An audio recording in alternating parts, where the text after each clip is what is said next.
하나님의 말씀은 창세기 18장 9절 말씀부터 15절 말씀까지입니다. 그들이 아브라함에게 이르되 내 아내 사라가 어디 있느냐 대답하되 장막에 있나이다. 그가 이르시되 내년 이맘때에 내가 반드시 네게로 돌아오리니 내 아내 사라에게 아들이 있으리라 하시니 사라가 그 뒤 장막문에서 들었더라. 아브라함과 사라는 나이가 많아 늙었고 사라에게는 여성의 생리가 끊어졌는지라. 사라가 속으로 웃고 이르되 내가 노쇠하였고 내 주인도 늙었으니 내게 무슨 즐거움이 있으리요. 여호와께서 아브라함에게 이르시되 사라가 왜 웃으며 이르기를 내가 늙었거늘 어떻게 아들을 낳으리요 하느냐. 여호와께서 능하지 못한 일이 있겠느냐. 기한이 이를 때에 내가 네게로 돌아오리니 사라에게 아들이 있으리라. 사라가 두려워서 부인하여 이르되 내가 웃지 아니하였나이다. 이르시되 아니라 내가 웃었느니라. 아멘. 지난주에 우리 상가대에서 찬양했던 선한 능력이라고 하는 찬양, 저희 신학교 때 이 보네포라고 하는 신학자에 대한 신학 얘기를 들었고 얼마 살았고 숨겼다라고 하는 것을 알았는데 전혀 다 잃어버리고 있었다가 다시 한번 그 내용을 알고 이제 보니까 그 찬양 들으면서 제가 눈물을 흘렸어요. 요즘 국제 경제도 그렇고 우리나라도 정말 대선제 너무 혼란스럽고 모든 사람들한테 코로나 이런 모든 것들 복잡하게 모두가 다 지금 마음이 점점 더 다쳐가고 베푸는 것보다는 더 다쳐가지고 굉장히 이기적으로 가는 이런 모든 모습들은 하나님 원치 아니하는 일이죠. 그래서 제가 웃음의 아들이라고 하는 이 설교를 이미 한 달 전에 이렇게 저는 준비해놨으니까 그 설교가 어제 조금 고민을 이 설교를 해야 되나 고민을 좀 했는데 우리 교우의 가정에 너무 큰 슬픔을 당하기 때문에 그럼에도 불구하고 저는 그냥 오늘 이 말씀 이런 모든 것들은 이런 절망들이면 아브라함에게 약속하셨던 아들 주겠다라고 하는 25년이라고 하는 세월이 너무 길잖아요. 정말 오늘 우리도 기도하면 바로 주셨으면 얼마나 좋을까. 그런 게 아니야. 하나님의 때가 하나님의 시간이 있어요. 우리 너무 조급하지 아니하고 그 때를 기다릴 수 있는 그의 마지막 때에 사라가 그랬던 것처럼 정말 이제 내가 제대로 웃을 수 있다라고 그렇게 많은 사람에게 그의 아들 이름을 이삭이라고 하셨던 것처럼 오늘 그러한 삶이 우리 모든 교우들에게 임하게 되기를 주로 축원합니다. 제가 아까 좀 선한 능력이라고 하는 그 찬양을 가지고 저도 굉장히 좋아해요. 좀 자랑 좀 해도 될까요? 이 시간에? 잠깐만 올게요. 손자를 봤는데 1년 이제 15일, 18일이면은 이제 돌이야. 딱 4번밖에 못 봤어. 못 봤어. 이제 얼마나 적을까? 그래서 제가 이제 사진을 계속 보내줘요. 사진을 계속 보내주는데 그 사진을 가지고 그 영상 어저께 그 선한 능력이라고 하는 그 찬양을 가지고 그 찬양을 만들었는데 그 가사 가운데 처음에 보면은 여러 사진이 있는데 종선이가 지금 매미가 붙은 것 같아, 구멍에. 그런데 그 가사가 그런 거야. 그 크신 팔로 날 붙드시네라고 하는 그때하고 딱 맞춘 거야. 그래서 너무 또 놀랐어요. 잠시 후 그거만 좀 한번 보여드리고 여러분들 설교 이어가겠습니다.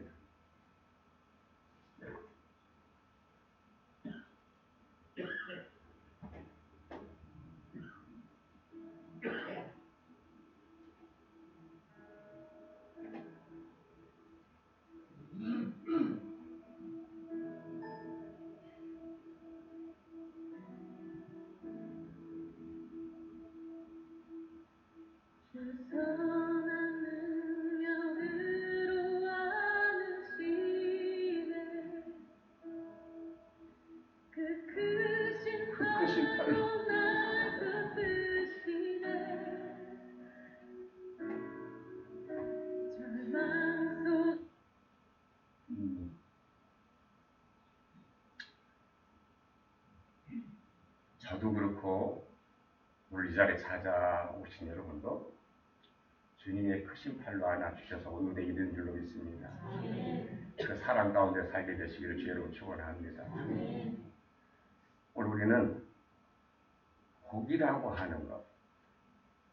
근데 착각 속에 살아가는 것은 복과 행복이 같은 것으로 생각하고 있어요. 근데 복하고 행복하고는 전혀 다른 것입니다.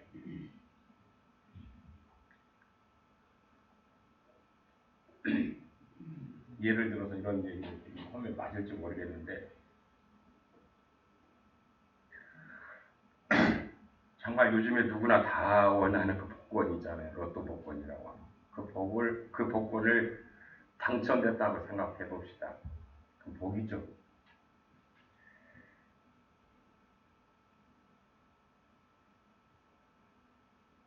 아마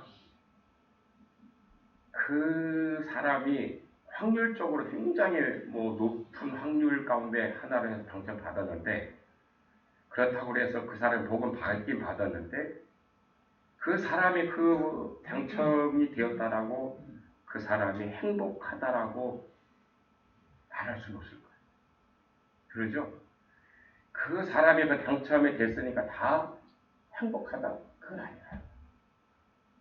오히려 그 정말 높은 엄청난 확률이라고 그래요. 그건 정확하게 나는 모르겠는데요. 그 확률이 그에게 왔는데 그런데 그 확률로 말미암아 복은 받긴 받았는데 그에게 오히려 엄청난 불행을 가져다 줄 수도 있다라고 하는 것입니다.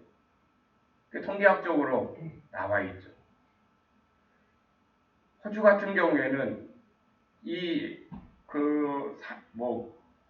게임 시설이죠. 그런 일들이 굉장히 많은데 또 그 게임에 중독된 사람들이 있는데 그 중독된 사람들을 또 치료하는 곳도 있어요. 근데 우리나라는 그렇지가 않아요. 아직 그런 복지가 거기까지 가지 못했는데 또 그런 무슨 그런 것들에 대한 중독에 빠지면은 그런 것을 해결할 수 있는 그러한 시설들인데 우리가 그렇지 못하다라고 하는 거예요. 건강도 마찬가지라고 봅니다. 건강은 분명히 복입니다. 그렇죠? 건강은 복인데 그래서 누구나 건강해야만 합니다. 그렇다고 건강하다고 다 행복한 것은 아니에요. 어떤 경우에는 오히려 건강을 잃고 병석에 누워서 난생 처음으로 행복을 느꼈다는 사람도 있습니다. 그러니 행복이라고 하는 것은 환경과는 별개라고 볼 수밖에 없다라고 하는 것입니다. 중요한 것은 그 사람의 삶의 자세라고 봅니다. 우선 사람은 자신을 존중히 여기는 마음이 있어야만 합니다. 그래야 행복합니다. 나는 아무짝에도 쓸모가 없다고 생각하는 사람은 행복할 수가 없어요. 어디 가나 필요하게 쓰임받는 사람이 있어요. 저 사람 인정받는 사람, 그 사람은 행복한 것이죠. 그런데 특히 하나님께 쓰임받는 사람은 더 아마 그 사람은 자기 존재가 하나님께 쓰임받는다라고 하는 사실을 알기 때문에 그 사람은 더 행복할 줄로 믿습니다. 왜냐? 우리가 예수 믿으면은 나 자신에 대해서 알게 되는데 사도 바울이 그랬던 것처럼 나 자신은 질그릇과 같은 보잘것없는 존재예요. 그런데 그 깨지기 쉬운 이 질그릇과 같은 존재를 하나님께서 얼마나 나를 사랑하셨는지 그의 아들까지 세상에 보내주셔서 십자가의 피를 나를 구원해 주셨다라고 하는 믿으십니까? 그런 엄청난 대가를 치르고 나를 구원해 주셨어요. 시시한 것 때문에 오늘 우리가 실망하지 맙시다. 믿으면 아멘 합시다. 왜 실망을 그 자지자랑한 것 갖고 왜 싸우고 그러고 있으며 하나님께서 나를 구원해 주시기 위해서 얼마나 많은 희생을 하셨습니까? 그 희생에 대해서 알고 있으면은 그 나를 구원해 주신 그 십자가에 죽기까지 나를 사랑하셔서 모든 걸 참으신 그분을 위해서 내가 살고 있다라고 하면은 세상 시신과 한 것 때문에 내가 실망할 일이 하나도 없어요. 깨지기 쉬운 그런 존재이지만은 하나님이 그 안에 거하심으로 사도 바울은 그렇게 말해요. 나는 존귀한 자라. 여러분 존귀한 자로 믿으시길 바랍니다. 존귀한 자는 그냥 되는 것이 아니라 내가 주님이 그 말씀하신 것을 나가 실천하거든. 나를 그렇게 구원해 주셨는데 그냥 대가는 뭐냐? 대가가 있어요. 그냥 한 거야. 내가 너희를 구원한 것은 나를 영화롭게 하라고 하는 거예요. 영화롭게 하는 게 뭘까요? 주님의 말씀대로 사는 거 아닐까요? 주님의 계획대로 사는 거 아닐까요?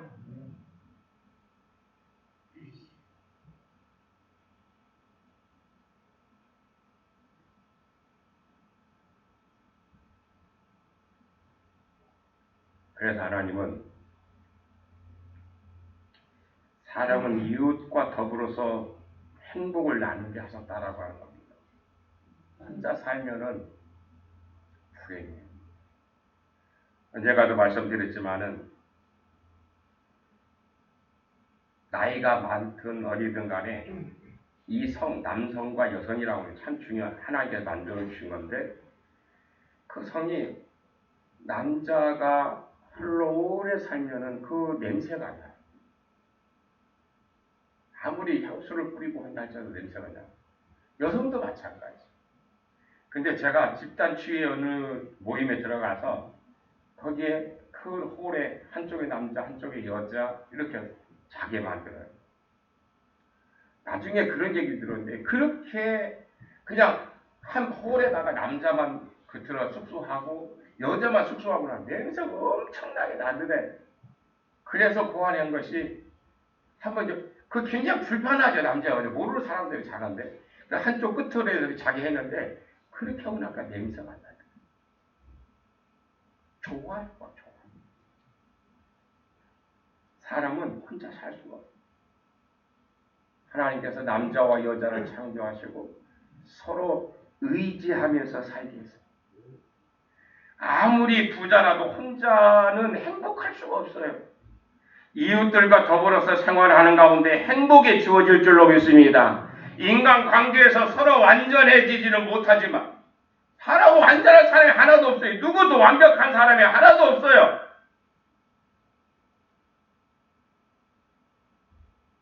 서로가 그걸 인정해야 돼요. 완전하지 못하다라고 해서 인정하고 서로 용서하고 이해하면서 서로 즐겁게 할 때에 자신도 즐거워질 수 있다라고 하는 것입니다. 내가 먼저 행복하면 세상이 행복해질 수 있겠지. 내 행복이 주변으로 파급되는 것인데 이 가정이라고 하는 작은 곳도 보면은 지금이야 부부간이 아니면 혼자 살고 있어서 그런데 여러분 가족이 온 가족이 4명, 5명 산다고 생각해 보세요. 그 가운데 누군가 한 사람이 상처를 받아서 그냥 찡그리고 있다고 보세요. 얼마나 그 가정의 모든 분위기가 얼마나 살벌해지겠습니까? 그런데 어느 한 사람이 정말 해피바이러스처럼 막 웃고 즐겁게 한다고 하면은 그런데 그 모든 가족이 얼마나 즐거워하겠어요. 그런 거잖아요. 나 한 사람의 행복함으로 다른 사람들에게 웃음을 줄 수 있는 거예요. 그러나 나 하나가 심각하면은 어떻게 될까요? 내가 심각해지면은 다른 그 심각함이 말 안 해도 다른 사람들한테 전달될 수밖에 없다라고 하는 것입니다. 그러므로 나 하나를 어쩌면은 작은 우주라고 생각하고 우선 나 하나의 행복을 바로 잡을 때에 그것이 바로 모두를 행복하게 하는 비결이라고 하는 것입니다. 그리고 행복의 대표적인 상징이 웃음입니다. 우리 사무도 그 웃음 치유 그 자격증을 따는데 요즘에는 여러 클리닉들 많죠. 뭐 진통 클리닉이라고 바로 치료한다라는 뜻인데 웃음 치료라고 웃음 클리닉이라고 있습니다. 웃음으로 병을 고친다는 뜻이죠. 실제로 이 웃음으로 병을 치료하기도 합니다. 그런데 웃음이라고 하는 것은 여러 가지가 있죠. 때로 보면은 기뻐서 울기도 하고 또는 소망 중에 웃는 웃음도 있고 또 보면 쓴웃음도 있어요. 허탈해서 웃는 웃음도 있고 때로 보면은 기가 막혀서 웃는 웃음도 있습니다. 그리고 비웃는 웃음도 있어요. 비웃는 웃음. 또 억지로 웃는 웃음도 있습니다. 뭐 웃음 클리닉에 가면은 억지로 웃게 하기도 합니다. 어떤 웃음이라도 웃기만 하면 효과가 있는 것이죠. 그러나 비웃는 웃음 말고요. 비웃는 웃음은 안 좋아요. 하여간에 어쨌든 간에 웃어야 한다라고 하는 것입니다. 오늘 본문은 웃음에 대한 말씀입니다. 본문에 보면 사라가 웃었다라고 했습니다. 이 웃음의 뜻은 아주 복잡합니다. 좋아서 웃는 것인지 비웃는 것도 아니고 허탈한 웃음도 아닙니다. 우선 기가 막혀서 웃는 것 같아요. 사라는 평생 아들 하나 낳는 것이 소원이었죠. 그런데 하나님이 아들을 주신다라고 약속을 하셨는데 그래서 기뻐하고 감사하면서 살기를 25년이나 그런 세월을 살았어요. 그런데 25년 동안 물론 거기서 이스마엘의 사건도 있지만은 그러한 25년이 지난 후에 갑자기 하나님 오시더니 야 내년에 내게 아들을 줄게 라고 한 그런 말을 들었을 때 여러분 어떠실까요? 이 말을 듣고 사라가 너무 기가 막혀서 오늘 말씀 보면 장막 뒤에서 웃어버렸다라고 했습니다.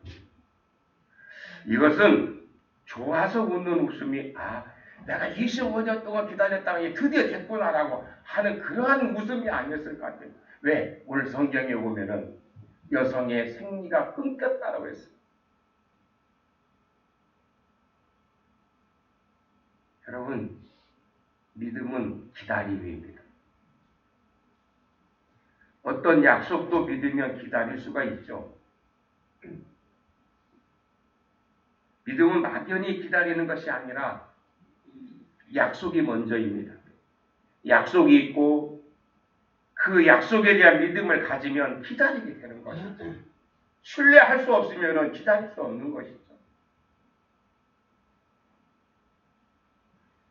그러니까 하나님과 인간은 약속과 믿음의 관계에서 만나는 것입니다. 하나님은 전능하시지만 우리는 유한한 존재입니다. 누구에게나 다 돌아가야 시간이 있어요. 하나님은 무한하시죠. 또 그뿐만이 아니죠. 하나님은 할 수 있지만 우리는 못합니다.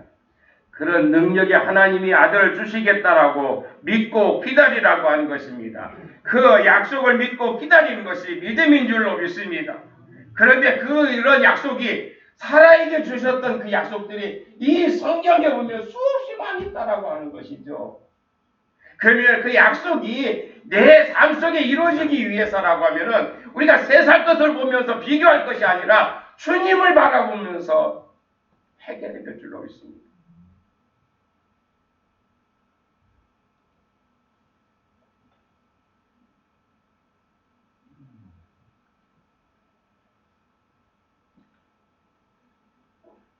근데 문제가 있는데 지금 주신다라고 하는 말씀이 20년 전에 하신 말씀과 똑같은 거예요.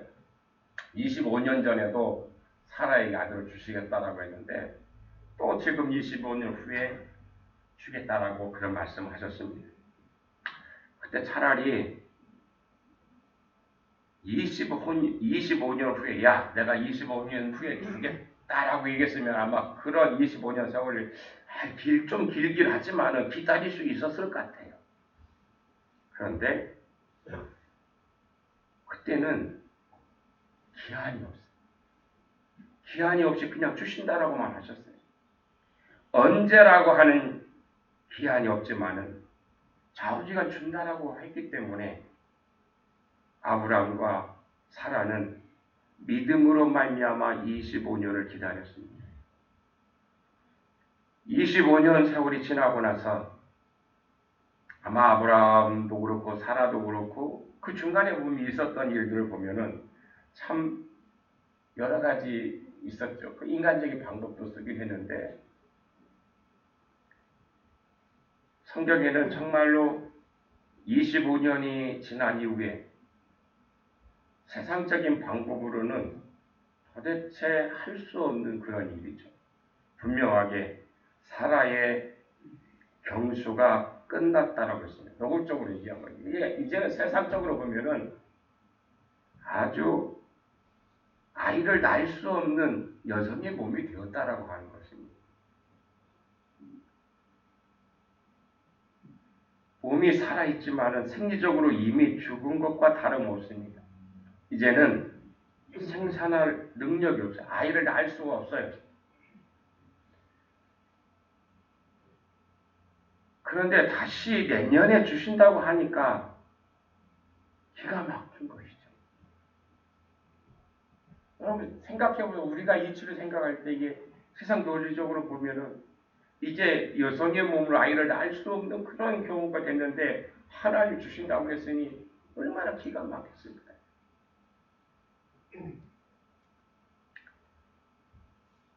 그래서 웃었는데 내가 생각해봐도 웃을 수밖에 없었을 것 같아요.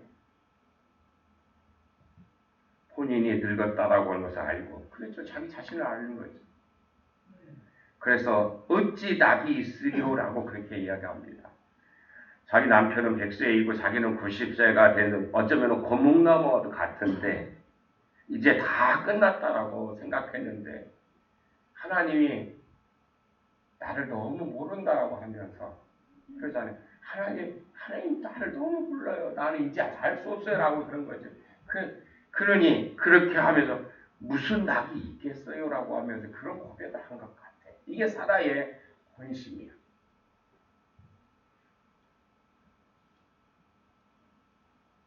조금 전에도 말씀드렸지만 또 하나 사라가 잘못한 것이 하나 있어요. 그것은 뭐냐면은 하나님 분명히 25년 전에 주겠다라고 약속하셨는데 그 중간에 한 반절 정도 되니까는 아이를 갖고 싶어가지고 자기 몸종을 자기 남편 아브라함과 상의해서 첩으로 준 거예요.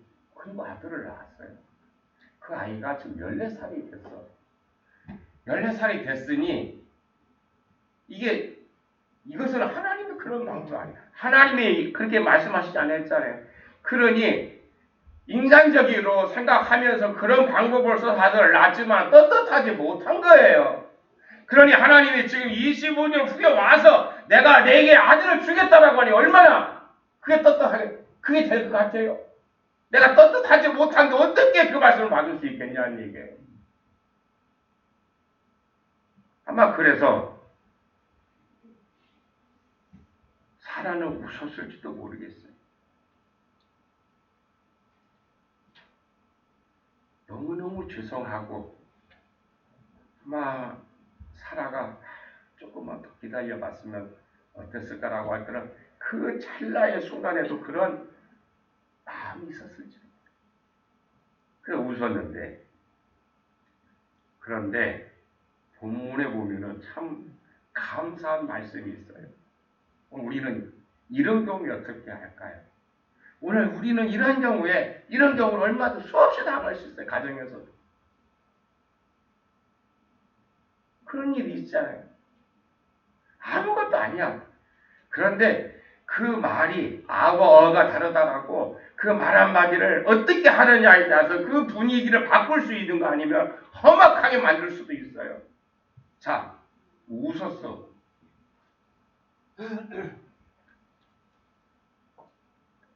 하나님께서 내 아내가 웃었느니라 라고 말하죠.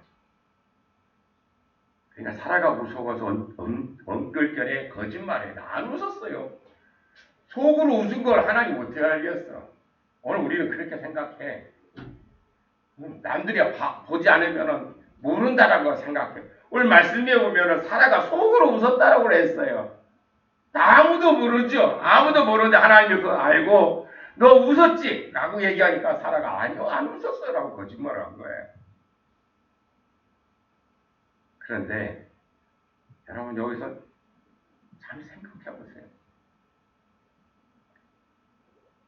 만일에 너 왜 웃었어? 내가 말하는 말이 뭐같이 들려? 라고 얘기했으면 어떻게 될까요?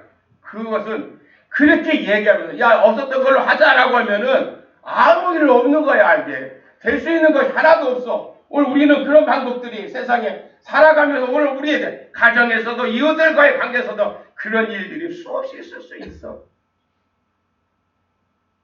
여러분들 생각해 보세요. 하나님 와서 내가 야 내년에 아들 주겠다라고 하는데 비웃어? 너 그래 웃었어? 라고 하면 끝내버리면 아무 일도 없을 터인데 하나님은 그렇게 하지 않았어요. 내년에 내가 아들을 낳을 것이다 라고 말씀하셨어요. 자 여러분 이게 바로 복음입니다. 우리가 말씀에 있는 것이 말씀만 복음이라고 생각합니다. 우리 믿는 사람들은 기쁨을 전하는 사람들이 돼야 돼요. 다른 사람에게. 아니 가장 가까운 내 아내와 내 남편에게 기쁜 소식을 전해요.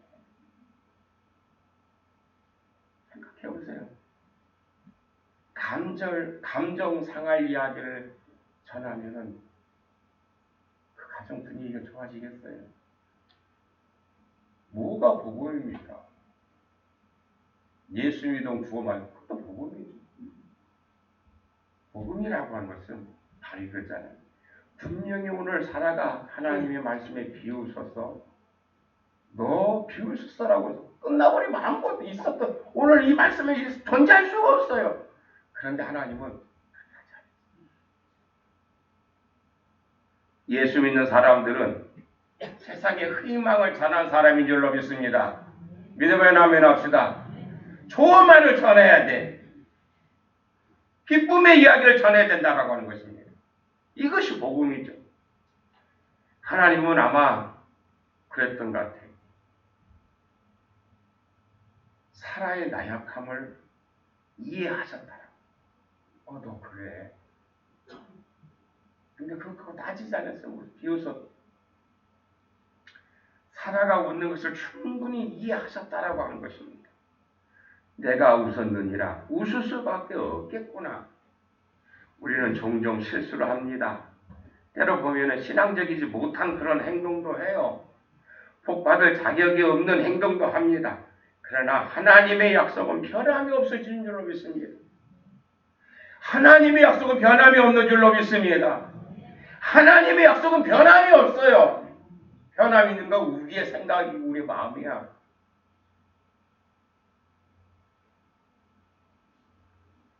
하나님은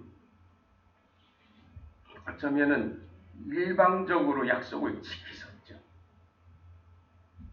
25년 전에도요. 내가 언제 주겠다라고 하는 말을 하지 않았잖아요. 기한이 정해지지 않았어요. 오늘 우리가 재림하실 예수님도 어떤 기한을 정해주지 않았어요.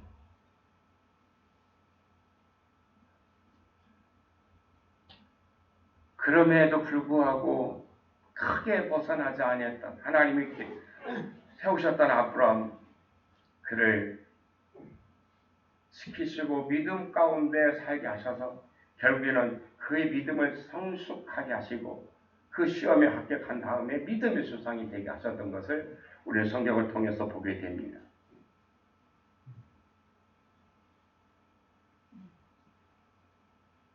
아브라함도 사라도 믿음을 지키지 못했지만은 하나님은 끝까지 그 약속을 지키셨습니다. 아니 아브라함과 사라가 약속을 지키도록 강권적으로 역사하셨다라고 하는 것입니다. 내가 웃었느니라. 하나님은 능치 못할 일이 없느니라. 여기서 아브라함은 너무나도 감격했습니다. 그래서 어떻게 합니까? 거뭇나무 같은 아브라함과 사라에게 하나님 말씀대로 아들을 주셨는데 그게 바로 이삭이죠. 창세기 21장 6절에 보면 하나님의 나로 웃게 하시니 듣는 자가 다 나와 함께 웃으리로다라고 그 사라가 고백하죠. 여러분들에게도 하나님이 웃게 하시는 그런 복을 받게 되기를 주로 축원합니다. 그게 진정한 복이에요. 하나님이 웃게 하시는 복을 받아야 돼요. 우리는 살다 보면은 세상적인 것을 가지고 그냥 웃고 시위 낙락을 해. 때로 보면은 그 세상 것 때문에 우리는 가슴 아파. 다투고. 그런데 오늘 사라가 그랬던 것처럼 하나님이 나로 웃게 해야 진정한 웃음이다. 그 사람이 세상에 그 복음을 전하는 웃음을 전할 수 있는 사람이죠. 기쁨을 전할 수 있는 사람이죠.